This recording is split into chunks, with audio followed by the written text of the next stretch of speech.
When you're designing a specific product for a client or for yourself, you need to first figure out who your printer is. So you could have a local printer, you could have an online printer, or if you're working with a client and they don't know, then you can definitely give them recommendations.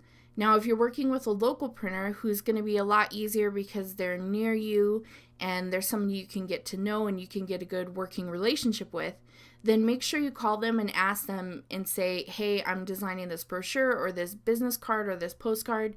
Do you have any kind of a template that I can use to design? Because they'll build the template specifically for their needs for their printers because every printer is different. So if you don't have a local printer, there are a lot of good online printers. One of the most popular ones is Vistaprint. So we're going to see how we get a template from Vistaprint. So let's say you have a client who says that they want to have you design a brochure for them.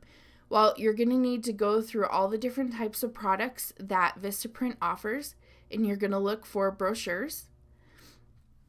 And when you do, you can either download a design that they already have, but then again, why is somebody paying you for a custom design if you're going to just download one? So I assume that you're going to create your own design. There are a lot of different types of brochures. This one happens to be a trifold brochure. If you needed a different type of one, you would have to keep searching for it. So we're going to go use your complete design. So this is where they know that a lot of designers are coming to them. And you can upload the design here and it'll show you what it's going to look like on the actual printed material. But what we're looking for is a little link here that says download a template for brochure. So when we do that, we have a Photoshop, Illustrator, and Adobe Acrobat distiller file that you can use to create your design. So we're going to use Adobe Illustrator because that's the best out of the 3 programs for designing layout. When you download it and extract it, you're going to have a brochure back and a brochure front. So let's go ahead and open both of those. If you get any errors like this, go ahead and say update the legacy text.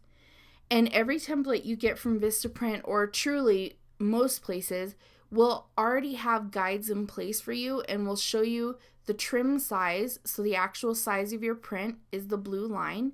So a regular brochure is 8.5 by 11. And notice that even though it's 8.5 by 11, a standard page size, we have this bleed sitting on the outside because most things are printed on oversized paper so that all of your artwork and colors can bleed to the full edge of the paper. So this red line right here represents the bleed. That's the stuff that's most likely going to get chopped off when it's under the guillotine, and that's literally what the machine is called to chop these things up.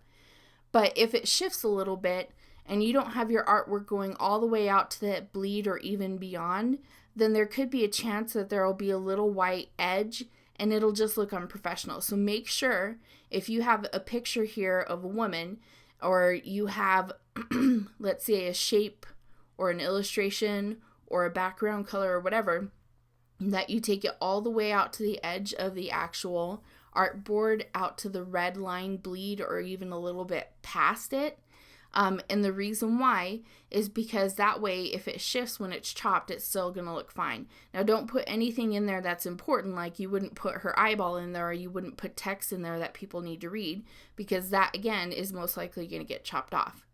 So make sure when you are using these templates, one of them says brochure front, one of them says brochure back.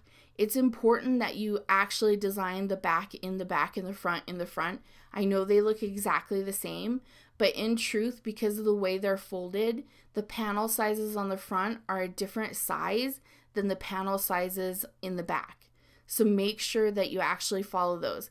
Now, all of these guides and things like that, or the Vistaprint logo and the instructions, they're all on a layer that you can turn the visibility on and off. Make sure you design above that layer and make sure to turn that layer off when you're done so that you don't have it accidentally print in your design, and they will not, that'll be your mistake and you'll have to pay for that mistake in the end.